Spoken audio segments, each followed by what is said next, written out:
Hello students, I welcome all of you again on my YouTube channel Ubaid Zargar. जैसा आपको पता है कि हमने 11th क्लास इकोनॉमिक्स को स्टार्ट किया हुआ है और साथ में यूपीएससी का जो सिलेबस है इंडियन इकोनॉमी का, वो भी हम साइड बाय साइड कवर करने की कोशिश कर रहे हैं। तो जो नए चैनल पे नया हो वो चैनल को सब्सक्राइब करके जाए और वीडियो को ज़्यादा से ज़्यादा शेयर करें ताकि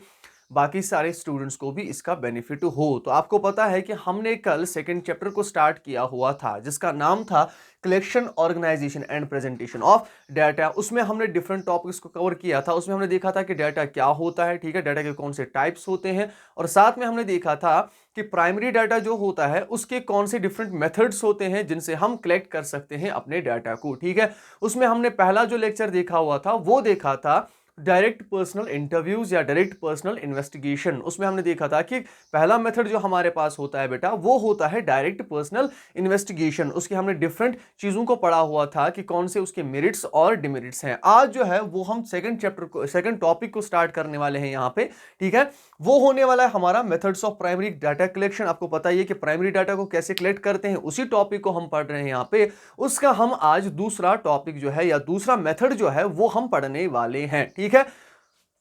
तो जो दूसरा मेथड हमारे पास होता है बेटा, पहला हमने बोला था कि हमारे पास पहला मेथड कौन सा है, वो होता है डायरेक्ट पर्सनल इंटरव्यूज या डायरेक्ट पर्सनल, क्या बोलते हैं इसे, ऑब्जर्वेशन, ठीक है। लेकिन आज जो हमारा है उसे हम कहते हैं इनडायरेक्ट पर्सनल इंटरव्यू मेथड। यानी जो हमारा डाटा कलेक्शन है, प्राइमरी डाटा कलेक्शन है, उसमें दूसरा जो मेथड पाया जाता है या जो दूसरा मेथड हम यूज करते हैं अपने डाटा को कलेक्ट करने के लिए, वो होता है इनडायरेक्ट पर्सनल इंटरव्यू मेथड। तो याद रखिएगा बेटा, कल मैंने आपको बोला था कि जो डायरेक्ट पर्सनल इंटरव्यू मेथड होता है बेटा, इसमें क्या किया जाता है, इसमें जो इन्वेस्टिगेटर होता है,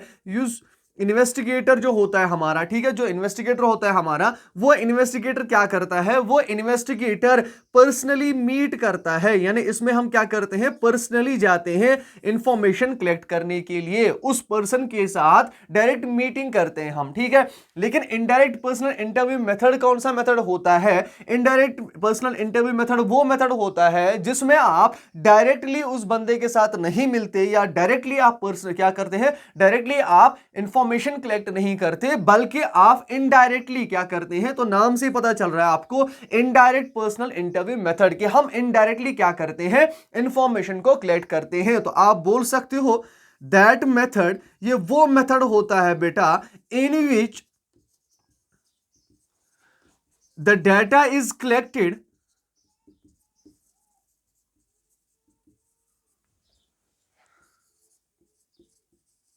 from any other person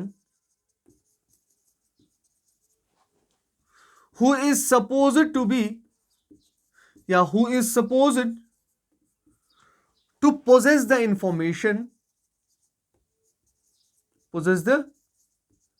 information. याद रखेगा बेटा, इसकी एग्जाम्पल मैं आपको यहां पे देता हूं कि कल हमने पढ़ा था कि पर्सन ए जो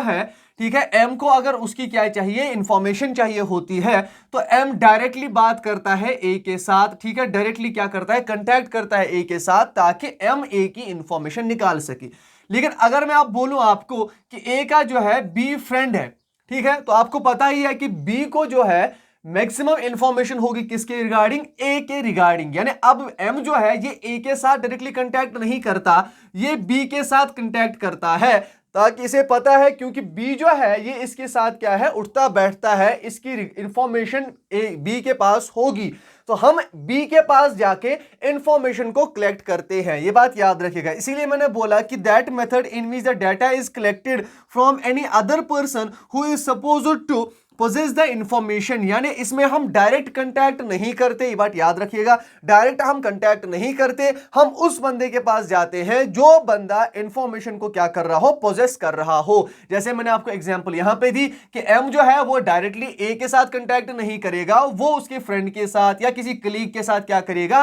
कंटैक्ट करेगा और इंफॉर्मेशन उससे कलेक्ट करने वाला है। ये बेटा याद रखिएगा। तो दूसरा मेथड जो है याद रखिएगा हमारे पास होता है indirect personal interview interview method, जिसमें क्या किया जाता है कि हम डायरेक्टली उस पर्सन से बात नहीं करते या डायरेक्टली इंफॉर्मेशन को कलेक्ट नहीं करते। हमें जो लगता है कि जो इंफॉर्मेशन जो है किसी के पास है, ठीक है, किसी के रिगार्डिंग, तो हम क्या करते हैं, हम उस बंदे से मिलते हैं, हम उस बंदे से कांटेक्ट करने की कोशिश करते हैं जिस बंदे के पास वो रिलेटेड इंफॉर्मेशन होती है। ठीक है बेटा। अब इनडायरेक्ट पर्सनल इंटरव्यू मेथड जो है बेटा, ये बहुत सूटेबल किस किस जगह पे है, यानी कहां कहां पे हम इसे यूज करते हैं, अब वो हम अब देखने वाले हैं कि सूटेबिलिटी इसकी क्या होती है। ठीक है, या हम कह सकते हैं कि कहां पे ये सूटेबल होता है, कब कब हम इनडायरेक्ट पर्सनल इंटरव्यू मेथड जो है वो यूज कर सकते हैं। इसे हम इनडायरेक्ट ऑरल इन्वेस्टिगेशन भी कहते हैं, याद रखिएगा, इनडायरेक्ट ऑरल इन्वेस्टिगेशन, ये बात भी याद रखिएगा, क्योंकि एग्जाम्स में फिर चाहे इस नाम से इसे बोला जाए या इस नाम से, ठीक है, तो कंफ्यूज नहीं होना है बेटा, दोनों नाम एक के ही हैं। ठीक है, और दोनों में जो है सेम क्या होता है, सेम प्रोसीजर होता है। ठीक है, अब इसकी सूटेबिलिटी अगर हम चेक करें, ठीक है, तो सूटेबिलिटी क्या होती है इसकी सर, तो पहली चीज मैं अगर आपको बोलूं कि इनडायरेक्ट पर्सनल इंटरव्यू मेथड या इनडायरेक्ट ऑरल इन्वेस्टिगेशन मेथड कब यूज किया जाता है, मैंने आपको कल बोला था कि डायरेक्ट पर्सनल इंटरव्यू में क्या होता है, ये तब सूटेबल होता है जब आपके पास जो इंफॉर्मेशन है कम कलेक्ट करनी हो आपको। ठीक है, कम इंफॉर्मेशन आपको कलेक्ट करनी हो। लेकिन जो इनडायरेक्ट मेथड होता है, अगर आपको इंफॉर्मेशन बहुत ज्यादा कलेक्ट करनी है तो आप उसके साथ कांटेक्ट नहीं करना चाहते या कांटेक्ट नहीं हो पा रहा है उसके साथ, या कांटेक्ट नीडेड नहीं है उतना, ठीक है, तो हम कौन सा मेथड यूज करते हैं, इनडायरेक्ट पर्सनल इंटरव्यू मेथड। यानी आप पहला बोल सकते हैं इसमें कि पहला जो हमारी सूटेबिलिटी होती है, when the area of field is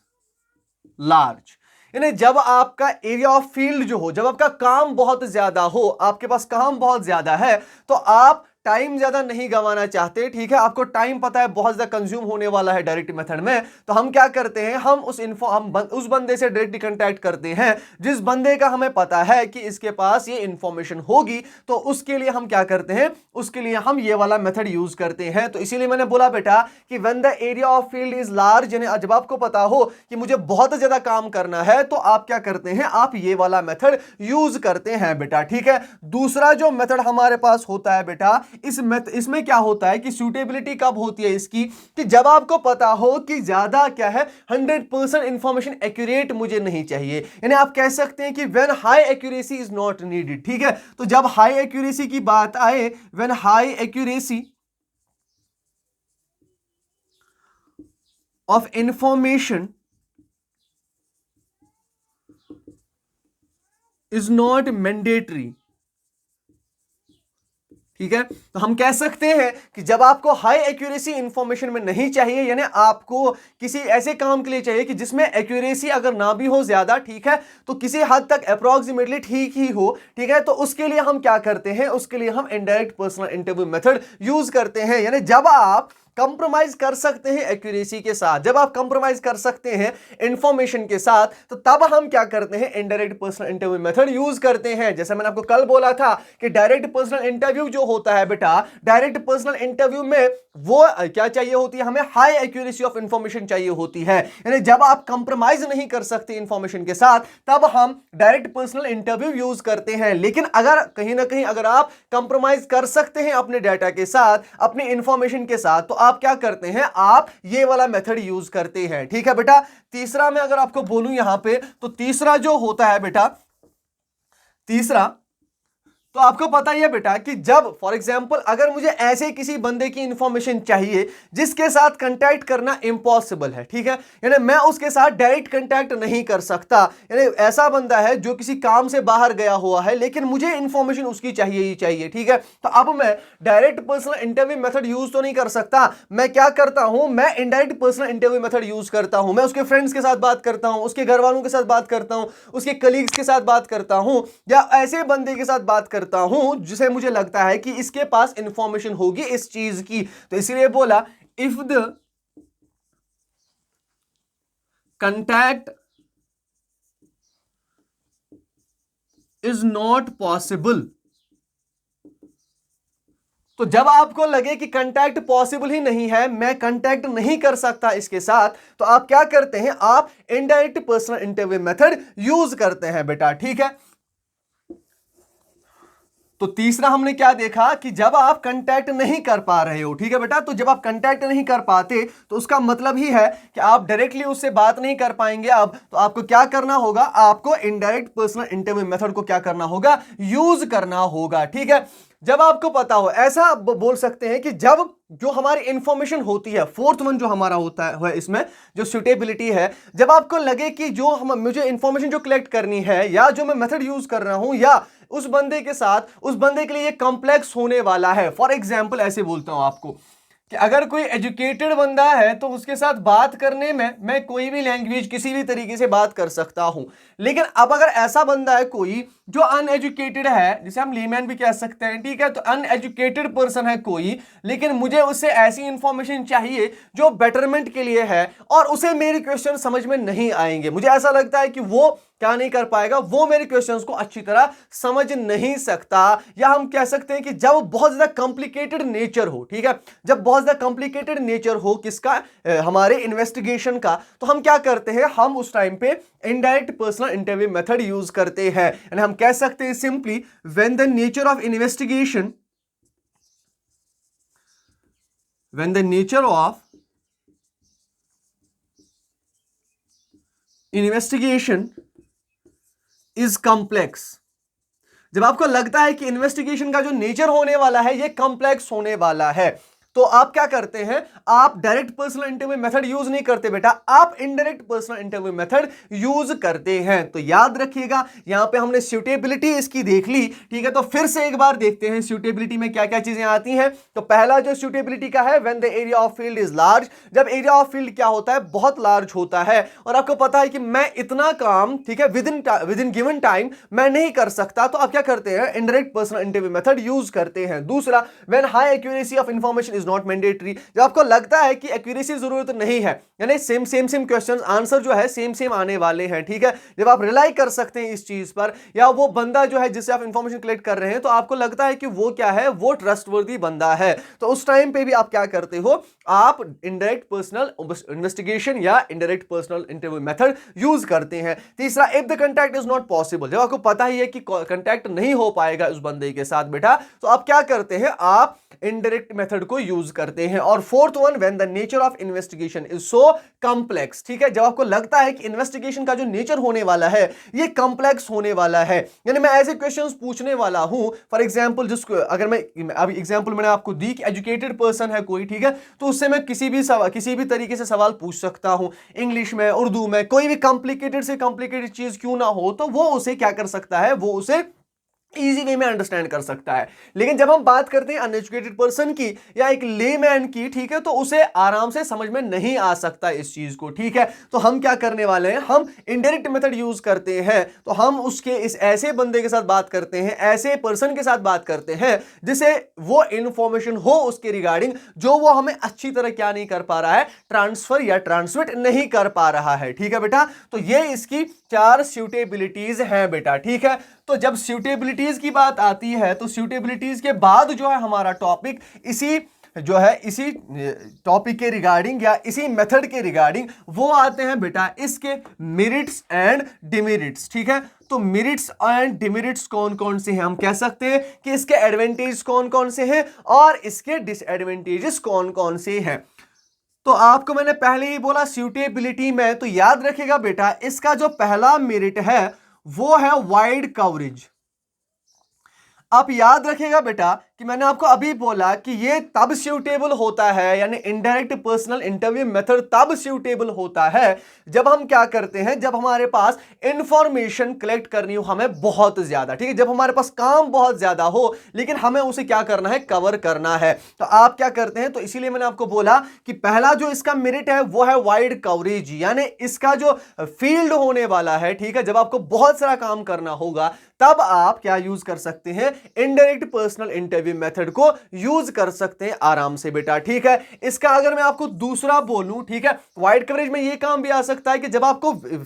बहुत सारा काम करना है, ठीक है। तो बहुत सारे काम करने के लिए आप उसे क्या करते हैं, आप उसे जल्दी जल्दी करने की कोशिश करते हैं, तो उसके लिए भी आप क्या करते हैं, indirect personal interview method use करते हैं बेटा, ठीक है। दूसरा जो इसका आने वाला है यहां पे हमारा दूसरा है बेटा लेस एक्सपेंसिव। अब देखो बेटा क्या होता है, आपको अगर डायरेक्ट कांटेक्ट, आपको एग्जांपल ऐसे देता हूं कि फॉर एग्जांपल एक डिस्ट्रिक्ट है बड़गाम, ठीक है, और दूसरा डिस्ट्रिक्ट है हमारा श्रीनगर। तो अगर आपको श्रीनगर के किसी, ठीक है, पर्सन की क्या करनी हो, कलेक्ट करनी हो इंफॉर्मेशन, ठीक है, और आप बड़गाम से आपको क्या जाना पड़ेगा, श्रीनगर जाना पड़ेगा, एक्सपेंसिव हो जाएगा इन टर्म्स ऑफ फेयर, ठीक है, आपको पैसे देने हैं, किराया देना है, गाड़ी में जाना है वहां तक, ठीक है, उसके साथ टाइम कंज्यूमिंग बहुत ज्यादा हो जाएगा ये। तो आप क्या करते हैं बेटा, आप काम करते हैं, आपको पता है कि मेरे ही बड़गाम में इसका कोई रिलेटिव है, ठीक है, या इसका कोई हाँ रिलेटिव या कोई इसका जो रिलेशन है किसी के साथ, ठीक है, तो मैं उसके साथ ही बात करता हूं। तो अब मुझे ज्यादा दूर नहीं जाना, मैं बड़गाम में रह के ही इस श्रीनगर के बंदे की क्या कर सकता हूं, इंफॉर्मेशन कलेक्ट कर सकता हूं। तो इसीलिए मैंने बोला कि ये क्या बन जाता है, ये लेस एक्सपेंसिव बन जाता है, आपको ज्यादा कॉस्टली ये वाला मेथड नहीं पड़ता बेटा। याद रखिएगा कि ये वाला मेथड जो है, ये वाला मेथड हमें ज्यादा कॉस्टली नहीं पड़ता। उसके साथ साथ अगर मैं बोलूं आपको कि इसके मेरिट्स क्या है, ठीक है, अब मेरिट्स की जब मैं बात करता हूं तो इसके लिए क्या होता है बेटा, जब हम indirect personal interview method use करते हैं तो हमें एक्सपर्ट ओपिनियन मिल जाता है, ठीक है। एक्सपर्ट ओपिनियन क्यों, क्योंकि जो भी इनडायरेक्ट इन्वेस्टिगेशन हम कर रहे हैं उसके लिए हमें एक्सपर्ट्स की जरूरत पड़ती है, ठीक है बेटा, एक्सपर्ट्स हमें चाहिए होते हैं। तो आप बोल सकते हैं कि इसके लिए जो ये इनडायरेक्ट पर्सनल इन्वेस्टिगेशन कर रहा हो वो एक एक्सपर्ट होता है और वो इसको बड़े अच्छे मैनर से करता है, ठीक है। तो हम कह सकते हैं यहां पे कि एक्सपर्ट ओपिनियन हमें मिल जाता है, ठीक है, एक्सपर्ट ओपिनियन हमें मिल जाता है। और फोर्थ वन अगर मैं बात करूं तो याद रखेगा बेटा, हम कह सकते हैं फ्री फ्रॉम बायस,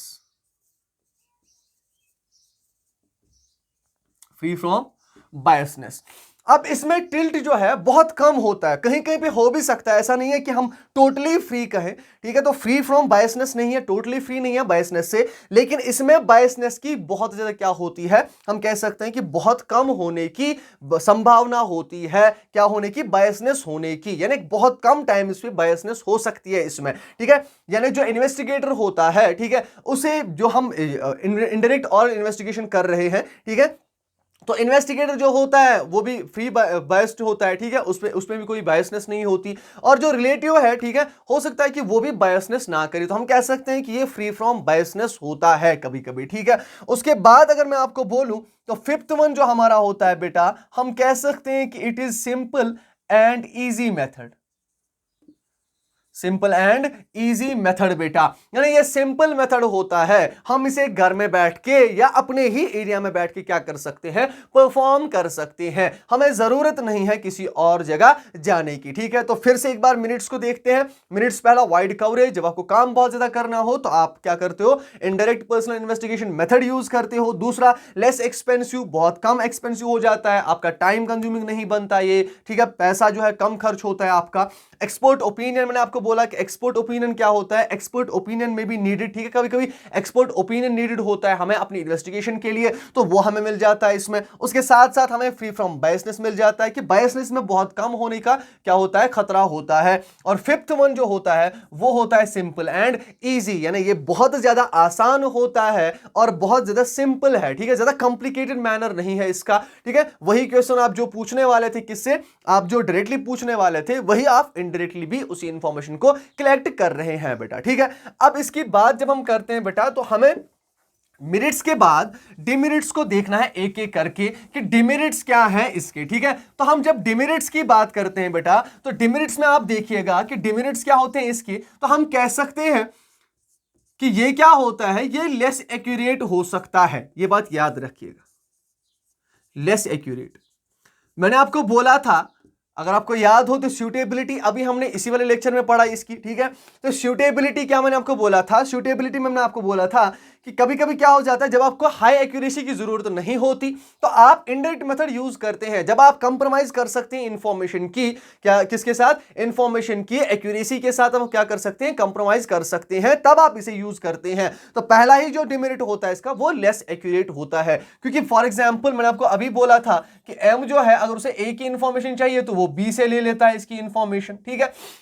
लेकिन हो सकता है ये बी जो है इसको अच्छी तरह इसकी इंफॉर्मेशन के बारे में ना पता हो, वो चीजें इसको ना पता हो, ठीक है, और वो प्रिटेंड कर रहा हो सकता है, कभी कभी प्रिटेंड भी करे कि नहीं ऐसा ही है, ऐसा नहीं है, ठीक है। तो उसकी वजह से क्या होता है, उसकी वजह से हमारी जो इंफॉर्मेशन होती है बेटा वो लेस एक्यूरेट बन जाती है। इसमें जो इंफॉर्मेशन कलेक्ट की जाती है वो कभी कभी लेस एक्यूरेसी का शिकार हो जाती है, ठीक है बेटा। दूसरा अगर मैं यहां पर आपको बोलूं तो लेस एक्यूरेट के साथ साथ मैं आपको बोलूं कि इसमें क्या हो सकती है, बायसनेस हो सकती है, ठीक है। तो दूसरा आप बोल सकते हैं बायसनेस।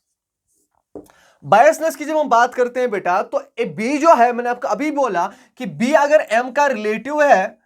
ठीक है, या इसका फ्रेंड है, कुछ भी है, ठीक है, लेकिन बी के पास ए की इंफॉर्मेशन है, ठीक है, बी जो है ए का रिलेटिव है और बी के पास ए की इंफॉर्मेशन है, लेकिन हो सकता है कि बी कभी कभी प्रिटेंड करे, ठीक है, क्योंकि बी के रिलेशंस अच्छे नहीं है ए के साथ, ठीक है, पहले अच्छे थे आज अच्छे नहीं है उसके साथ, ठीक है। तो उसकी वजह से क्या है कि बी ए की इंफॉर्मेशन हमें गलत दे सकता है, ठीक है, या ए अच्छा बंदा नहीं है लेकिन बी प्रिटेंड कर रहा है कि नहीं अच्छा बंदा है, ये इसके साथ क्लोज है बहुत ज्यादा तो उसका अच्छा भला चाहता है, ठीक है, तो ये गलत बोल रहा है ए के रिगार्डिंग। तो इसीलिए मैंने बोला कि कभी कभी क्या हो सकती है, इसमें बायसनेस हो सकती है बेटा, ठीक है। बायसनेस के साथ साथ जब मैं बात करता हूं बेटा तो हम कह सकते हैं कि इससे जो कंक्लूजन्स निकलते हैं हमारे,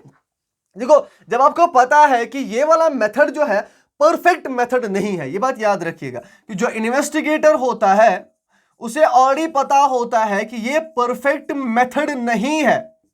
इससे लेस एक्यूरेट हमें इंफॉर्मेशन मिलती है, इसमें बायसनेस भी हो सकती है और वो भरोसा भी नहीं कर सकता किसी ऐसे बंदे पर, ठीक है, जिससे वो इंफॉर्मेशन कलेक्ट कर रहा है। तो हम कह सकते हैं कि इसकी वजह से होता क्या है, डाउटफुल कंक्लूजन्स निकलते हैं, यानी जो भी हम आंसर्स निकालते हैं हम उन्हें कह सकते हैं कि वो क्या है बेटा, वो डाउटफुल आंसर्स होते हैं, डाउटफुल कंक्लूजन्स होते हैं। यानी जब भी मैं बात करता हूं कि मुझे कंक्लूजन ये निकला कि ए जो है इसकी इंफॉर्मेशन मुझे कहां से मिली, बी से मिली, लेकिन अभी भी मुझे डाउट है कि बी ने सच कहा था या नहीं, ठीक है। तो जब आप तीसरे बंदे को बीच में लाते हो तो डाउट ऑलरेडी आ ही जाता है हमारे दिमाग में, और जो कंक्लूजन्स भी हमारे होते हैं वो कंक्लूजन्स भी डाउटफुल कंक्लूजन्स बन जाते हैं, क्योंकि हम 100% श्योर नहीं होते कि बी ने जो इंफॉर्मेशन दी थी ए के रिगार्डिंग वो सही है या नहीं। तो हम डिमेरिट्स की जब बात करते हैं हमारे इनडायरेक्ट पर्सनल इंटरव्यू की, तो उसमें डिमेरिट्स पहला क्या आता है, लेस एक्यूरेट, ठीक है, ये कम एक्यूरेट होता है, बायसनेस इसमें होती है, ठीक है, टिल्ट होता है, कभी कभी टिल्ट हो जाता है इसमें, और तीसरा डाउटफुल कंक्लूजन्स होते हैं इसके बेटा, ठीक है। तो डाउटफुल कंक्लूजन्स का मतलब क्या है कि कभी कभी कंक्लूजन्स जो होते हैं, जो हम आंसर्स जो निकालते हैं उन पे हमें क्या रहता है, डाउट रहता है कि ये आंसर सही है या नहीं, ठीक है बेटा। तो ये हमारा दूसरा जो है मेथड था